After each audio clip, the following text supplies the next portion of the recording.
Hi everyone, Ravi this side. Welcome to Engineering Adda. Today in this video, we are going to discuss about what is accept encoding. Everything related to the accept encoding we are going to discuss in this video. We are going to discuss what is it, why one should use it out, what are its benefits, how we can use it, what its purpose is. Everything related to the accept encoding we are going to discuss in this video. If you are new to the concept of HTTP headers, then there is a video on my channel where I have discussed about HTTP headers in details, like HTTP request header, response header, what are all the fields are there. Everything we have discussed about HTTP headers in that video. So please make sure you watch that video. Here in this video, we are going to discuss about the accept encoding. So let's get started for that. Let me try to go to the next slide to discuss what is it, and then we'll see what are its purpose and how we can use it out. Everything we are going to see. So coming to the next slide, here you can see what is accept encoding. The accept encoding header is an HTTP header used by clients such as browser or any HTTP clients. So let's say you develop one REST API and you want to hit that REST API from your Postman. So the Postman become the client, or if you want, like, the UI is going to consume that API, the front end is going to consume API, then front end is the client, right? So it is the header which is used by the client, such as web browser or any HTTP client like Postman, to tell the server which content encoding method they can understand and handle. Okay, so what is content encoding? Everything we are going to discuss about the content encoding as well. So as of now, just keep in mind that this is a request header which is used by the client to tell server which content encoding method they can understand and handle. Okay, this header essentially allows the client to specify what type of compression algorithm it supports for the response body. So when the client is going to send this accept encoding as a key, and the value can be either gzip or deflate or dr. There are so many values that we can append with the accept encoding, okay, when the client is going to send it out. So based upon that value, the header, based upon that value, the server will give you the response. Let's say in the client, when you are going to send the when you are going to hit the API, or when you are going to call the API from the client and you are sending this accept encoding header, then in that case, if you mention this accept encoding as a gzip, in that case, the server response will be coming as a zip response. Similarly, you can use deflate or dr. So there are so many values that you can use in the accept encoding. So basically, it means that this header essentially allows the client to specify what type of compression algorithm it supports for the response body. So when the client is going to send server that it supports gzip as a compression, then the server will try to handle those scenario according to the response, according to the request that the server is receiving from the client. Okay. So basically it means these headers essentially allow the client to specify what type of compression algorithm it supports for the response body. Coming to the next slide, these are the common content encoding values that can be used, like gzip, deflate, br, and entity, and the compress. A widely used compression algorithm that reduces the size of HTTP response body, making data transfer faster and more efficient. It's based upon the GNU GIF format. So let's say when the client is going to hit the API and in the header it is sending this accept encoding and the value is sending as gzip, then in that case this gzip algorithm is used, and what it is a widely used compression algorithm that reduces the size of HTTP response body that client is receiving. So let's say the client is sending this gzip, and in that case the server should send this client a compressed response, making the data transfer faster and more efficient. It is based upon the GNU GIF format. Similarly, there are other value that can be used like deflate, BR, identity, and the compress. Coming to the deflate, a compression format that uses the glib structure, which compresses data using the deflate algorithm. Coming to the BR refers to the Brotli compression, which is a newer, more efficient compression algorithm developed by the Google. Brotli often provides better compression ratio than gzip. Okay, the more common is gzip. And now coming to the second last, which is identity, no compression or modification. This is a default value. And coming to the compression, a historical compression format using the LZW algorithm, which is rarely used today due to the patent issue and the lower efficiency compared to the modern algorithm like gzip. So basically, this gzip, deflate, BR is used to compress the response from the server side. Okay, so again, let me try to tell you, this is accept encoding is a request header which is being sent by the client, and according to the value that is being appended to the accept encoding key, the server will give you the response. Let's say if you are sending the accept encoding as zip, the server will zip your response using this GNU zip format and will give you the zipped response, or you can say will give you the compressed response.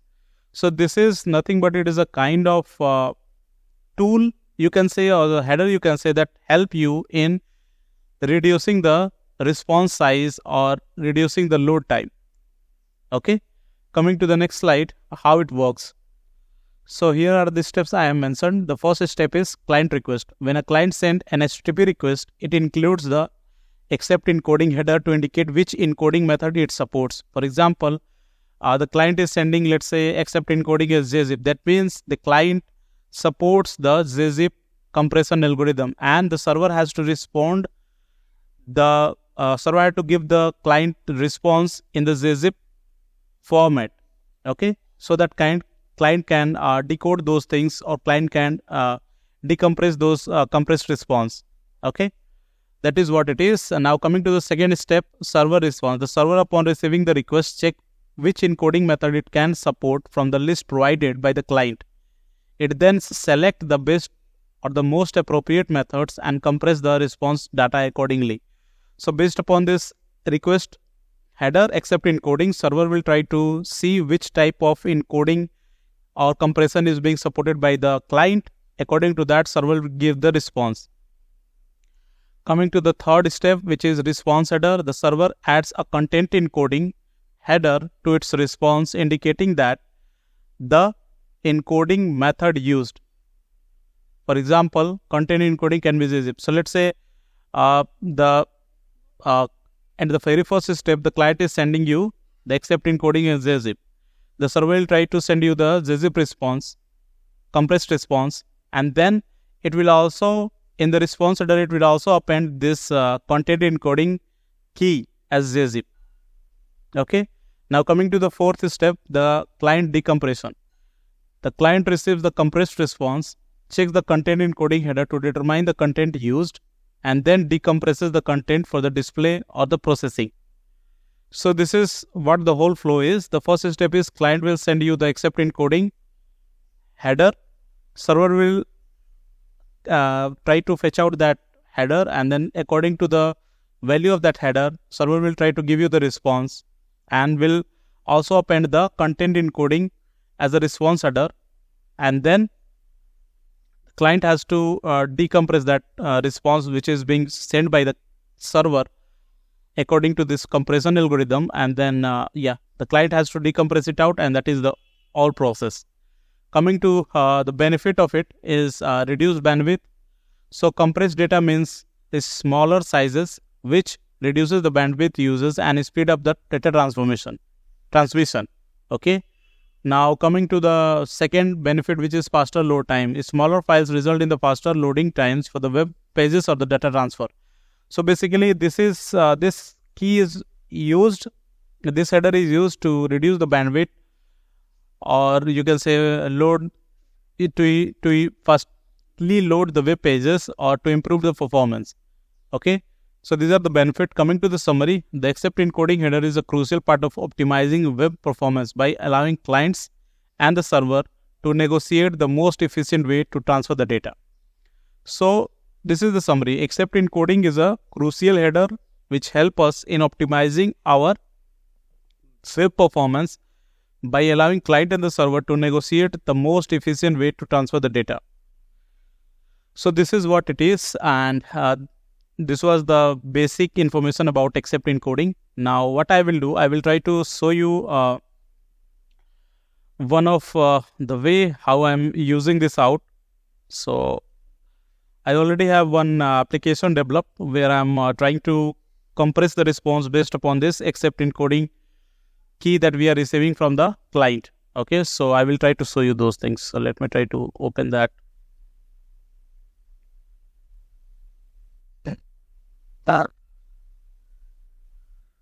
So just let pen. So here you can see application I have developed, and I will also tell you how the application is being developed and what things we are using, so that you have the better understanding how we can use this except encoding. So this is being used to send the data to the client. Okay, so the client has to send this except encoding in the header, and then according to that, the server will give you the response. So here I'm going to use this except encoding as zip, and based upon that I'm going to zip the response and then send it to the client. So here you can see I have developed this Spring Boot application, and this is the API, and it is returning nothing but it is returning a map, and in the key is key, and these are the values. Okay, so this is the dummy value I have used. And now coming to the other things, what I have is I have this custom HTTP server response wrapper, and I am using these classes to compress our response. Okay, so how it is being used and how we can compress it out, I will cover everything in the other video. So coming to this custom servlet output stream, this is being used inside this custom HTTP servlet response wrapper. And coming to this gzip response compression filter, how it is working. So here you can have the idea. So let's say here what we defined is we defined the APIs. Okay, so if you want to define the, like if you want to enable the compression for all the APIs, so you can define this asterisk. Otherwise you can also define the particular API where you want to do the compression. Okay, now so this is the filter. Coming to the filter, what it will do is whenever a request will come to this server, it will try to intercept that request, and then it will see if that request header is containing this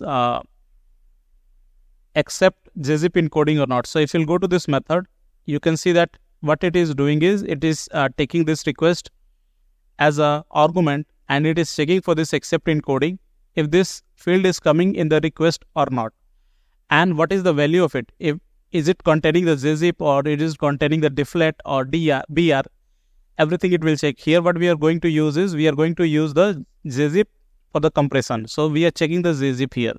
So if this except encoding is containing the gzip as a value, so let me try to show you how it will do. So here you can see this is the postman, and these are the headers, request headers you can say, and here you can see what we are sending is we are sending this except encoding as either gzip, deflet or br. Like these three value we are sending by default. If you want to send some particular value, you can do that, but these are the default value that are being sent by the postman or by the browser. So let's say we are sending this except encoding as gzip. Now coming to the application, what it will do, whenever we hit this API, in the request header, this except encoding as gzip will come, and based upon that, what we are doing is if we are getting that request header as gzip, then in that case, what we are doing is we are calling this custom HTTP servlet response wrapper where we are trying to zip our response.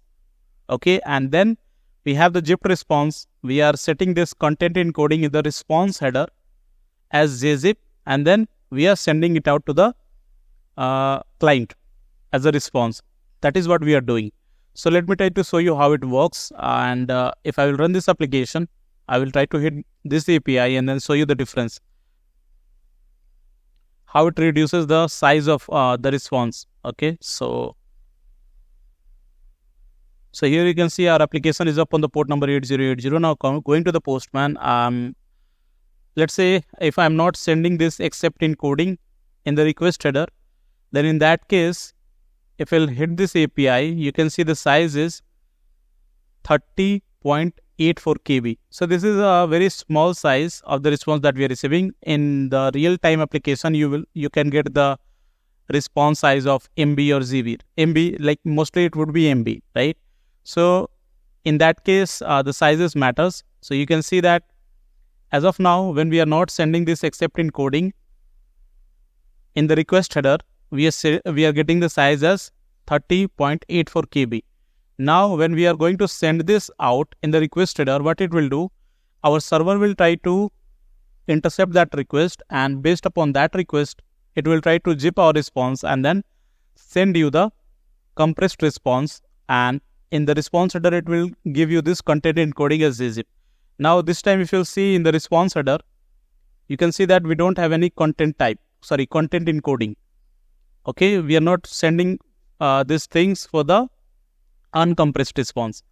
Now, if you're going to send this out as a request header, and if you go to the body again, and let me try to hit it out, you can see that the size is drastically reduced to 7 KB, right? And the time is also reduced. And if you'll go to the response header, you will find that this content encoding as zip is also coming. Okay, so this is what the whole flow is. Now, again, let me try to summarize you these things, what I was telling, how it works. So in the first step, the client will try to send you the except encoding the request header, which we are doing here. And then server will try to see if this is coming or not. So this is what we are doing it here. We are checking it out if this is this request header is containing except encoding or not. If it is containing, we'll see what kind of zipping it is, or compression it is using, which is JZip here. And according to that compression, we are going to compress our response. So here you can see, according to that, we are going to compress it out. And then in the response header, for the third step, we are sending this content encoding as a response header as JZip, which we are doing here. I will see content encoding. And the last one is client decompression. So if it is coming as a it is already coming as a decompressed response. So if it is not, what you can do is you can try to have some decompression algorithm at the client side to decompress it out. Like if you are using React, you can use the Paco and all those things. So this is how it is, and this is about the video, guys. If you like the video, please hit the like button and let me know if you need more videos on this concepts. And there are so many videos on my channel related to the Spring Boot and the other stuff related to the development, so you can go and watch it out. So this is about the video. If you like the video, please hit the like button and please subscribe the channel for more such content. Thanks.